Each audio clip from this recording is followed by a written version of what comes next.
வணக்கம். செந்தணலின் பிரதான செய்திகள். விரிவான செய்திகளுக்கு முன் தலைப்புச் செய்திகள். தையிட்டி சட்டவிரோத திஸ்ஸவிகாரை கட்டுமானத்தை அகற்ற கோரிய போராட்டம் இன்று 2வது நாளாக முன்னெடுக்கப்பட்டுள்ளது.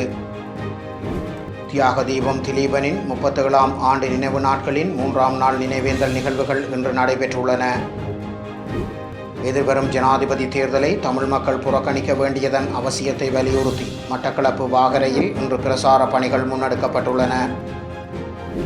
நாளை நள்ளிரவுடன் ஜனாதிபதி தேர்தல் தொடர்பான பிரசாரங்கள் முடிவுக்கு கொண்டுவரப்பட வேண்டும் என்று தேர்தல்கள் ஆணைக்குழு தெரிவித்துள்ளது. ஜனாதிபதி தேர்தலுக்கு வாக்களிப்பதற்கு தகுதியானோரின் மாவட்ட ரீதியான எண்ணிக்கைகளை தேர்தல்கள் ஆணைக்குழு வெளியிட்டுள்ளது.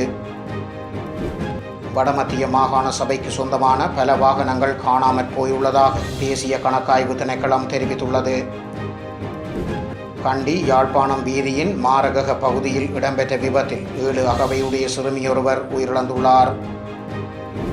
தரம் 5 புலமை பரிசில் பரீட்சை வினாத்தாள் வெளியானதான சர்ச்சையை அடுத்து 3 வினாக்களை நீக்குவதற்கு பரீட்சைகள் திணைக்களம் தீர்மானித்துள்ளது.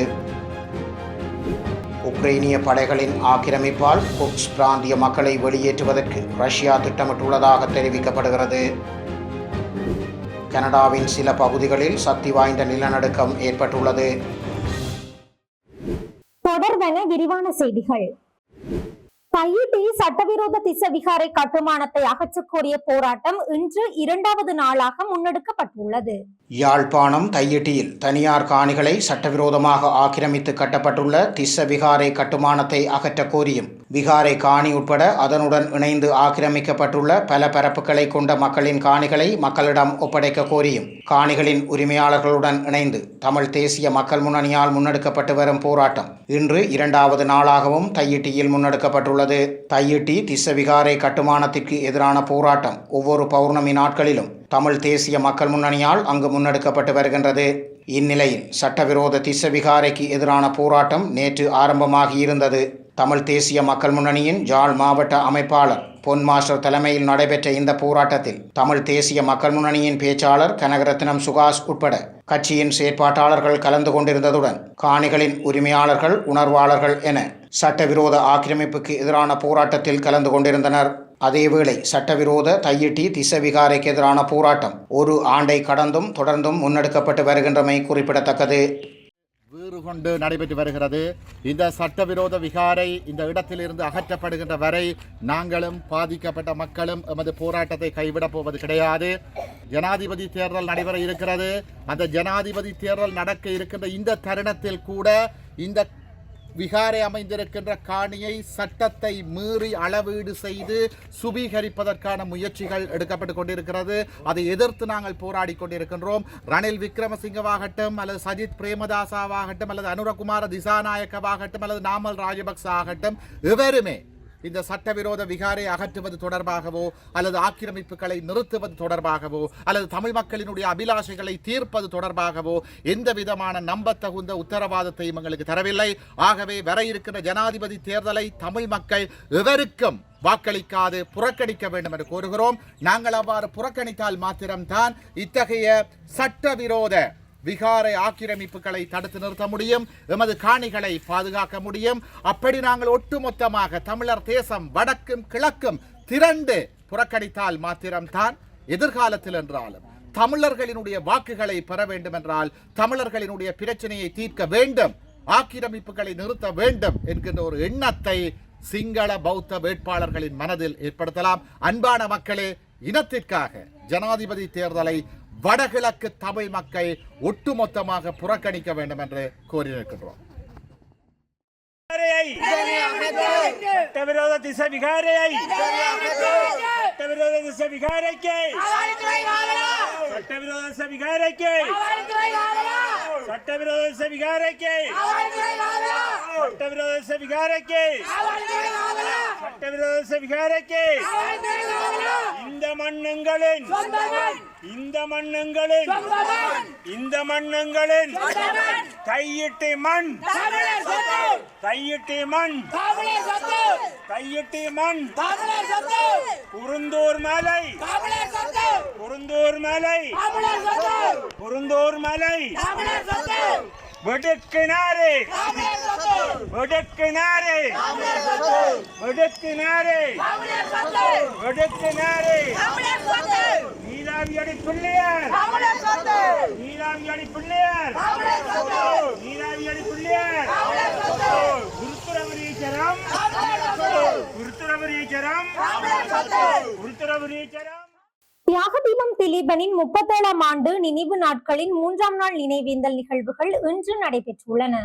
தியாகதீபம் திலீபன் அவர்களின் 37ஆம் ஆண்டு நினைவு நாட்களின் 3ஆம் நாள் நிகழ்வுகள் இன்று உணர்வுபூர்வமாக கடைபிடிக்கப்பட்டுள்ளது. நல்லூரில் அமைந்துள்ள தியாகதீபம் திலீபன் அவர்களின் நினைவாலயத்தில் இன்று காலை 9:30 மணிக்கு ஈகை சுடரேற்றலுடன் இந்த நினைவேந்தல் நிகழ்வுகள் ஆரம்பமாகி நடைபெற்றுள்ளன. இதன்போது தியாகதீபம் திலீபன் அவர்களின் திருவுருவ படத்திற்கு மலர் மாலை அணிவித்து மலர் வணக்கம் செலுத்தப்பட்டு தொடர்ந்து அடையாள உண்ணாவிரதம் கடைபிடிக்கப்பட்டுள்ளது. தியாகதீபம் திலீபன் நினைவேந்தல் ஏற்பாட்டுக் குழுவின் தலைவர் பொன் மாஸ்டர் தலைமையில் நடைபெற்ற இந்த வணக்க நிகழ்வில் பலரும் உணர்வு பூர்வமாக கலந்து கொண்டு வணக்கம் செலுத்தியிருந்தனர். அதே நேரம் இன்று மாலை 5 மணிக்கும் தியாகதீபம் திலீபனின் நினைவாலயத்தில் ஈகை சுடர் ஏற்றப்பட்டு மலர் மாலை அணிவித்து மலர் வணக்கம் செலுத்தப்பட்டுள்ளது. எதிர்வரும் ஜனாதிபதி தேர்தலை தமிழ் மக்கள் புறக்கணிக்க வேண்டியதன் அவசியத்தை வலியுறுத்தி மட்டக்களப்பு வாகரையில் இன்று பிரச்சார பணிகள் முன்னெடுக்கப்பட்டுள்ளன. எதிர்வரும் ஜனாதிபதி தேர்தலை தமிழ் மக்கள் புறக்கணிக்க வேண்டியதன் அவசியத்தை வலியுறுத்தி தமிழ் தேசிய மக்கள் முன்னணியால் பிரசார பணிகள் முன்னெடுக்கப்பட்டு வரும் நிலையில் மட்டக்களப்பின் வாகரை பிரதேசத்தில் இன்று பிரசார பணிகள் முன்னெடுக்கப்பட்டுள்ளன. தமிழ் தேசிய மக்கள் முன்னணியின் வாகரை பிரதேச செயற்பாட்டாளர் சதீஷ் தலைமையில் நடைபெற்ற இந்த பிரசார பணியில் தமிழ் தேசிய மக்கள் முன்னணியின் தேசிய அமைப்பாளர் தர்மலிங்கம் சுரேஷ் உட்பட செயற்பாட்டாளர்கள் பலரும் கலந்து கொண்டு எதிர்வரும் ஜனாதிபதி தேர்தலை தமிழ் மக்கள் புறக்கணிக்க வேண்டியதன் அவசியம் குறித்து மக்களுக்கு தெளிவுபடுத்தியுள்ளனர். இன்றைய தினம் நாங்கள் வாகரை மண்ணில் எங்களுடைய மக்களுக்கு விழிப்புணர்வை வழங்குவதற்காக இங்கே வரை இருந்திருக்கின்றோம்.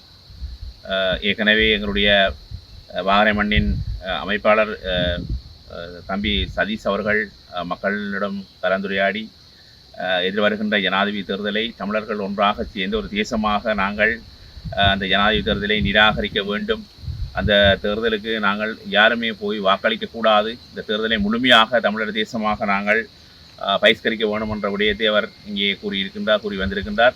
அந்த அடிப்படையில் இன்றைக்கு நாங்கள் முழுமையாக இந்த வாகர மண்ணிலே மக்களுக்கு விளக்கம் அளிப்பதற்காக நாங்கள் எங்களுடைய செயற்பாட்டாளர்களுடன் இங்கே வரை தந்து மக்களுக்கு விளக்கம் அளிக்க இருக்கின்றோம். எங்களை பொறுத்த மட்டிலே இந்த நடைபெற இருக்கின்ற ஜனாதிபதி தேர்தலை பொறுத்த மட்டில் தமிழர்களுடைய பிரதிநிதித்துவம் அங்கே எந்த விதமான வாய்ப்புகளும் இல்லை பிரதிநிதித்துவம் வகிக்கிறதுக்கு. எனவே இந்த தேர்தல் முழுமையாக தமிழ் மக்களை பொறுத்த மட்டிலே தமிழர்களுடைய இனப்பிரச்சனை தமிழ் மக்களுக்கு இந்த தீவிலே ஒரு இனப்பிரச்சனை இருக்கின்றது. தமிழர்கள் இந்த மண்ணிலே இந்த இலங்கை தீவிலே சுதந்திரமாக ஏனைய மக்களைப் போல வாழ வேண்டும் என்ற நிலைப்பாட்டிலே எங்களுடைய போராட்டம் கடந்த 75 வருடமாக நடைபெற்று வருகின்றது. அந்த அடிப்படையிலே அடிப்படையிலே பிரச்சனையாக இருக்கின்ற ஒற்றையாட்சி அரசியல் கட்டமைப்பை நீக்கி ஒரு பொருத்தமான ஒரு உச்ச சமஷ்டி கட்டமைப்பு ஒன்றை உருவாக்க வேண்டும் என்ற அடிப்படையிலே நாங்கள் எங்களுடைய போராட்டத்தின் வாயிலாக நாங்கள் இந்த உலகத்துக்கு தெரியப்படுத்தியிருக்கின்றோம். அந்த அடிப்படையிலே எங்களுடைய மக்கள் வடக்கு கிழக்கில் இருக்க மக்கள் ஒரு தேசமாக திரண்டு இந்த தேர்தலை முழுமையாக நாங்கள் பகிஷ்கரிக்க வேண்டும். பகிஷ்கரிப்பதன் மூலமாகத்தான் இந்த உலகத்துக்கு அந்த ஒரு கனதியான செய்தியை சொல்ல முடியும். இந்த ஜனாதிபதி தேர்தல் என்பது கடந்த காலங்களிலும் விட மிக முக்கியமான ஒரு தேர்தலாக இருக்கின்றது. ஏனென்று சொல்லி சொன்னால் இங்கே மும்முனை போட்டிகள் நடைபெறுகின்றது. சிங்கள தேசம் காலங்காலமாக தமிழர்களை பொய்யான வாக்குறுதிகளை கூடி தமிழ் மக்களுடைய வாக்குகளை பெற்று தமிழர்களை அழித்தொழித்து வந்திருக்கின்றார்கள். ஆனால் இந்த சந்தர்ப்பத்திலே நாங்கள் ஒரு தேசமாக திரண்டு நின்று தமிழ் மக்களுடைய இனப்பிரச்சனையை தமிழ் மக்களுக்குள்ள பிரச்சனையை இந்த உலகத்துக்கு சர்வதேசத்துக்கு நாங்கள் எடுத்துக் கூறுவதற்காக இந்த தேசமாக நாங்கள் அதை புறக்கணித்தமாக இருந்தால் இந்த ஜனாதிபதி தேர்தலிலே யாரோ ஒருவர் வரப்போகிறார், சிங்கள தேசத்திலே யாரோ ஒருவர் வரப்போகிறார், அவர் அந்த சர்வதேசம் விரும்புகின்ற, குறிப்பாக வல்லரசுகள் விரும்புகின்ற, இந்த நாட்டினுடைய அதிபரை விரும்புகின்ற இந்தியா போன்ற நாடுகளுடைய அவர் விரும்புகின்ற அதிபரை கொண்டு வர முடியாத ஒரு சூழ்நிலையை ஏற்படுத்தி இந்த ஜனாதிபதி தேர்தலிலே வெற்றியிட்டுபவர் தமிழ் மக்களை தமிழ் மக்கள் புறக்கணிக்காவிட்டால் தான் வெல்ல முடியாமல் இருந்திருக்கும் என்று சொல்லியும் இதிலே தோற்றவர்கள் தமிழ் மக்களுக்கு நாங்கள் ஒரு உறுதியான ஒரு தீர்வை வந்து இந்த தங்களுடைய தேர்தல் விஞ்ஞாபனத்தை குறிப்பிட்டிருந்தால் தாங்கள் வென்றிருக்கலாம் என்ற செய்தியை வந்து நாங்கள் கொடுப்பதற்காகவே தமிழர் தேசமாக ஒரு பலமான ஒரு எல்லா ஒற்றுமையோடு நாங்கள் இந்த தேர்தலை பகிஷ்கரிக்க வேண்டும். அந்த அடிப்படையில் தான் நாங்கள் அந்த முடிவை எடுத்து நாங்கள் கடந்த 2-3 மாதங்களுக்கு முதலாக எங்களுடைய தமிழ் தேசிய மக்கள் முன்னுடைய தலைவர் திரு கஜேந்திரகுமார் பொன்னம்பலம் தலைமையிலே நாங்கள் ஊடகம் வாயிலாக தமிழ் தேசிய மக்கள் முன்னணி இந்த விடயத்தை மக்களுக்கு தெளிவுபடுத்தியிருக்கின்றது. நாளை நள்ளிரவுடன் ஜனாதிபதி தேர்தல் தொடர்பான பிரச்சாரங்கள் முடிவுக்கு கொண்டுவரப்பட வேண்டும் என்று தேர்தல்கள் ஆணைக்குழு தெரிவித்துள்ளது.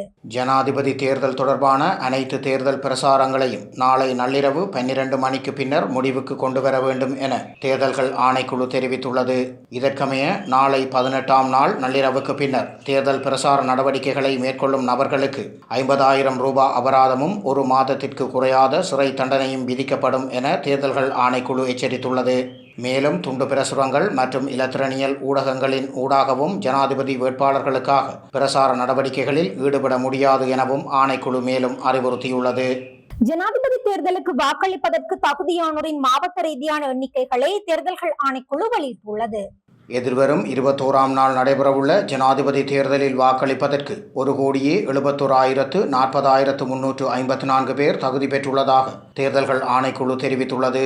இதன்படி எதிர்வரும் ஜனாதிபதி தேர்தலில் வாக்களிப்பதற்கு கொழும்பு மாவட்டத்திலிருந்து 17,65,351 பேரும், கம்பஹா மாவட்டத்திலிருந்து 18,81,129 பேரும், களுத்துறை மாவட்டத்திலிருந்து 10,24,244 பேரும், கண்டி மாவட்டத்திலிருந்து 11,91,399 பேரும் வாக்களிக்க தகுதி பெற்றுள்ளனர்.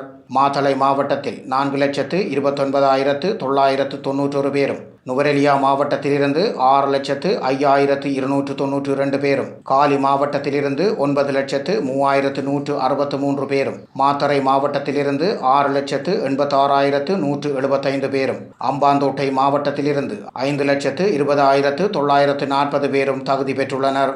மேலும் யாழ்ப்பாணம் மாவட்டத்திலிருந்து 5,93,187 பேரும், வன்னி மாவட்டத்திலிருந்து 3,06,081 பேரும், மட்டக்களப்பு மாவட்டத்திலிருந்து 4,49,686 பேரும், திகாமடுள்ள மாவட்டத்திலிருந்து 5,55,432 பேரும், திருகோணமலை மாவட்டத்திலிருந்து 3,15,925 பேரும், குருநாகல் மாவட்டத்திலிருந்து 14,17,226 பேரும் தகுதி பெற்றுள்ளனர். இந்நிலையில் புத்தளம் மாவட்டத்திலிருந்து 6,43,673 பேரும், அனுராதபுரம் மாவட்டத்திலிருந்து 7,41,862 பேரும், புலனறுவை மாவட்டத்திலிருந்து 3,51,302 பேரும், பதுளை மாவட்டத்திலிருந்து 7,05,772 பேரும், மொனராகலை மாவட்டத்திலிருந்து 3,99,166 பேரும், இரத்தினபுரி மாவட்டத்திலிருந்து 9,23,736 பேரும், கேகாலை மாவட்டத்திலிருந்து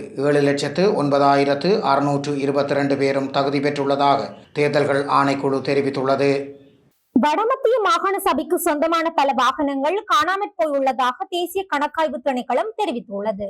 வடமத்திய மாகாண சபைக்கு சொந்தமான 19 வாகனங்கள் மற்றும் 10 மோட்டார் சைக்கிள்கள் காணாமற் போயுள்ளதாக தேசிய கணக்காய்வு அலுவலகத்தினால் கண்டுபிடிக்கப்பட்டுள்ளது. இந்த வருடம் வெளியிடப்பட்ட கணக்காய்வு அறிக்கையில் இந்த விடயம் தெரிய வந்துள்ளது. முன்னாள் அமைச்சர்கள், கல்வி அமைச்சு உள்ளிட்ட பல அலுவலகங்களின் வாகனங்கள் மற்றும் மோட்டார் சைக்கிள்கள் இவ்வாறு காணாமற் போயுள்ளன. இவ்வாறு காணாமற் போன இந்த 19 வாகனங்களில் முன்னாள் அமைச்சர்கள் மற்றும் அதிகாரிகள் பயன்படுத்திய கார்கள் மற்றும் ஜீப்களும் அடங்குவதாக தெரிவிக்கப்படுகிறது. மோட்டார் போக்குவரத்து திணைக்களத்தின் பதிவு சான்றிதழ்களின்படி வடமத்திய மாகாண சபைக்கு சொந்தமான இந்த வாகனங்கள் மாகாண சபையில் காணப்படவில்லை என்பதும் தெரிய வந்துள்ளது.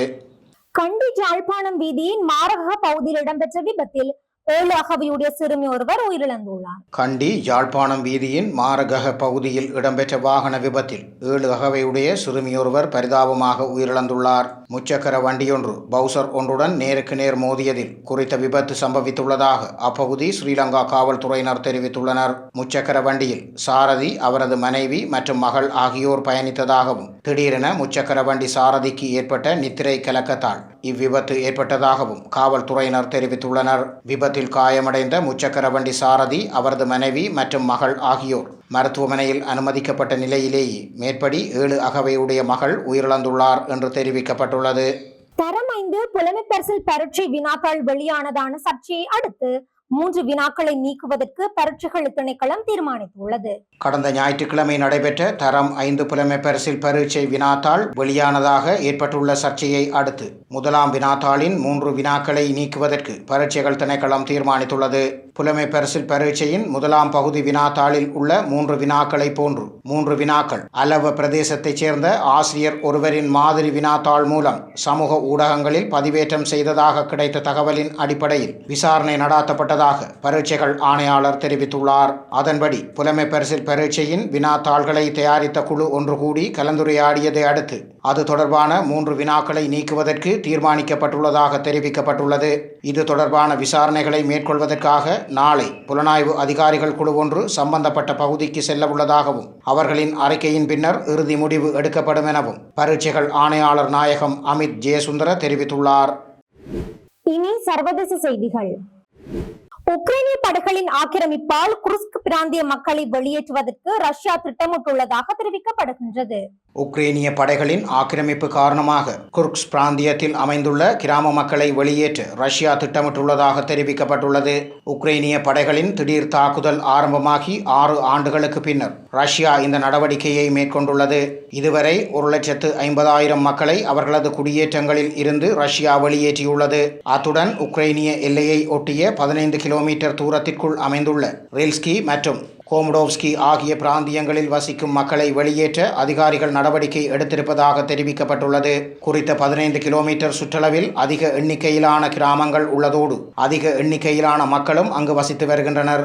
உக்ரைனிய படைகளின் திடீர் தாக்குதல் மற்றும் முன்னேற்றத்திற்கு மத்தியிலும் ரஷ்ய படைகள் தொடர்ந்து எதிர் தாக்குதலை முன்னெடுத்து வருகின்றன. இதேவேளை கடந்த வாரங்களில் உக்ரைனிய படைகளின் கட்டுப்பாட்டுக்குள் சென்ற பல குடியேற்றங்களை ரஷ்ய படைகள் மீண்டும் கைப்பற்றியுள்ளமை குறிப்பிடத்தக்கது. கனடாவின் சில பகுதிகளில் சக்தி வாய்ந்த நிலநடுக்கம் ஏற்பட்டுள்ளது. கனடாவின் பிரிட்டிஷ் கொலம்பியாவில் உள்ள குயின் சார்லோட் தீவுகள் போர்ட் மெக்னீல் பகுதியில் சக்தி வாய்ந்த நிலநடுக்கம் ஏற்பட்டுள்ளது. இந்த நிலநடுக்கம் ரிக்டர் அளவுகோலில் 6.6 பதிவாகியுள்ளது. பசிபிக் பெருங்கடலுக்கு அடியில் 10 கிலோமீட்டர் ஆழத்தில் இந்த நிலநடுக்கம் மையம் கொண்டிருந்ததாக புவியியல் ஆய்வு மையம் தெரிவித்துள்ளது. நிலநடுக்கம் காரணமாக பல்வேறு இடங்களில் கட்டடங்கள் குலுங்கியதால் பொதுமக்கள் அலறி அடித்துக்கொண்டு வீடுகளை விட்டு வெளியே ஓடி வந்து வீதிகளில் தஞ்சமடைந்ததாக தெரிவிக்கப்படுகிறது. இந்த நிலநடுக்கம் காரணமாக சுனாமி எச்சரிக்கை எதுவும் விடுக்கப்படாத போதும் நிலநடுக்கத்தால் ஏற்பட்ட சேதம் குறித்த தகவல்கள் உடனடியாக வெளியாகவில்லை. இத்துடன் செய்திகள் நிறைவடைகின்றன. வணக்கம்.